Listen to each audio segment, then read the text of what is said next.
Such men may be shaking or crying, but more often they are just very tired and dirty and depressed. They are unnerved and have no initiative. They're not quitters, but are truly ill. Tell me, soldier, what's your trouble? I can't stand seeing people killed. What were you afraid of? Everything. What in particular?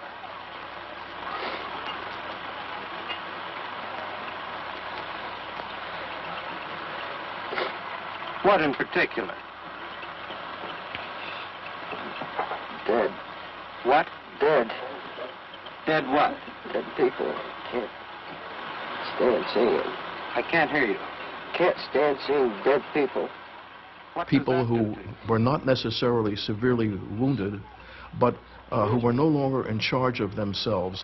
They would put them in a detachment or an installation to put them through a kind of a very quick and dirty process in which they were given sodium amytal or one of these other, it's a sort of a truth serum thing, but it was in the form of tablets.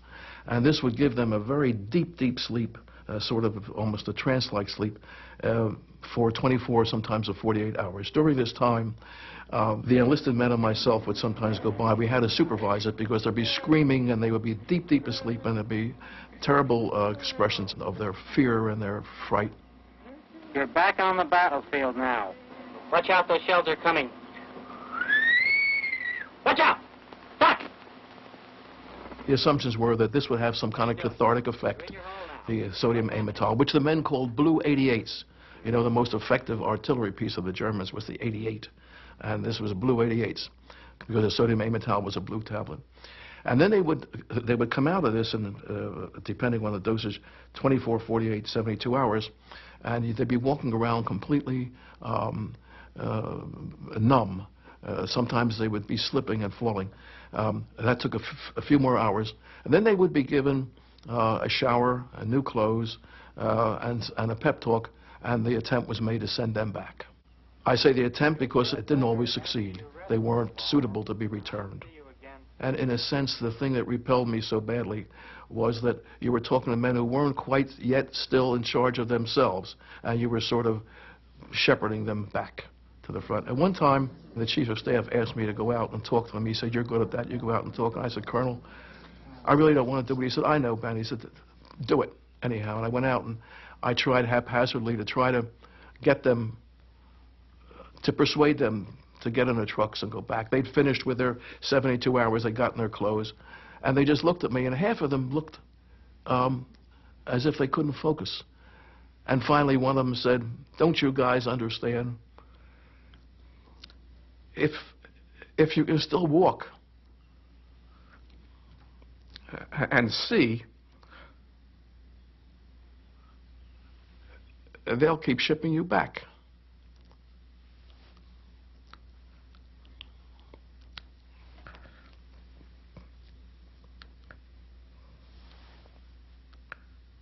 So I didn't do that again.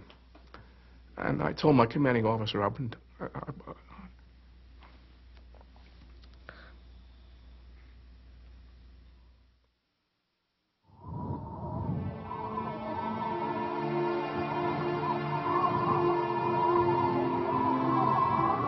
In the last few days of January, American troops made their way back to the original lines, the ones they'd held before the German offensive began.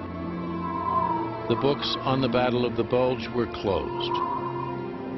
16,000 Americans had been killed, 60,000 more wounded or captured. German casualties were said to be twice that. There was no ceremony to mark the end of the battle, not even a headline. The GIs simply kept moving forward into Germany. The Battle of the Bulge would be remembered as the great surprise of the campaign in Europe. I think General Bradley would hold that it speeded the end of the war, because the German took so many casualties, and when he was as severely defeated as he was in the Battle of the Bulge, it helped end the thing by May. An intelligence failure, certainly we didn't know he was coming. When you look back on the record now, you can say, hey, you should have seen this, or you should have seen that, or anticipated this. I don't think anyone did.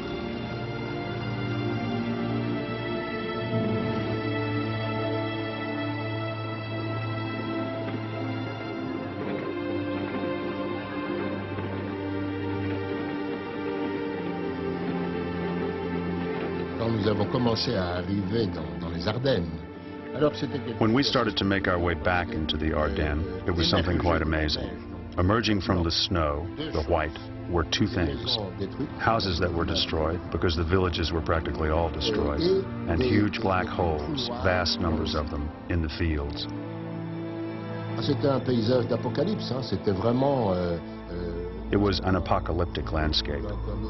Really, a madman wouldn't have been able to imagine such a landscape. Par exemple, on avait enterré les gens, mais très sommairement. People had been buried, but very summarily, because in winter, everything was frozen. Ça nous faisait peur. Et nos parents, bien sûr, tâchaient de nous retenir de ces lieux-là, mais... It was frightening. And our parents, of course, tried to keep us from those places. Still, they were everywhere, these bodies, half buried. Après 2 ou 3 ans, on a fini par quand même...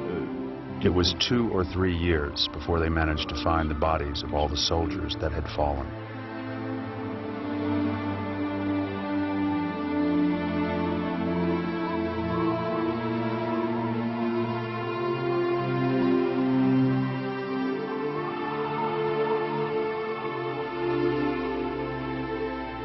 Every time it snows or something, I'll think about those days during the Bulge. It brings back memories of the friends that I lost and the desperate feeling that we had in those days, and it kind of irks me that after 50 years I still think that way. I should forget it and go on about my life, but I guess it made such an impression, it'll always be with me, I guess. These memories are there a lot more vividly, even after 50 years, than probably what I did yesterday. I can tell you how deep the snow was. I can tell you the color of the snow and the blood the next morning. I know what equipment I had on. I know the words that we said. They stay with you.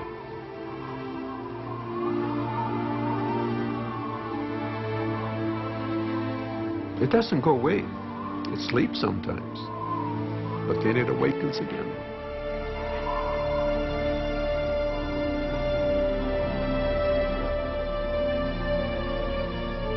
Things are happening, people are doing things that you never dreamed you'd ever see or hear about.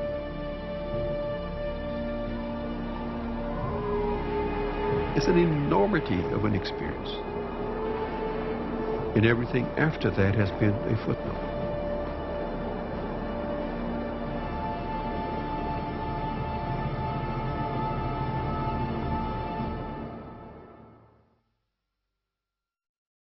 There's more about the Battle of the Bulge at American Experience Online. Browse an interactive timeline of the war and read personal stories from soldiers and nurses who were there.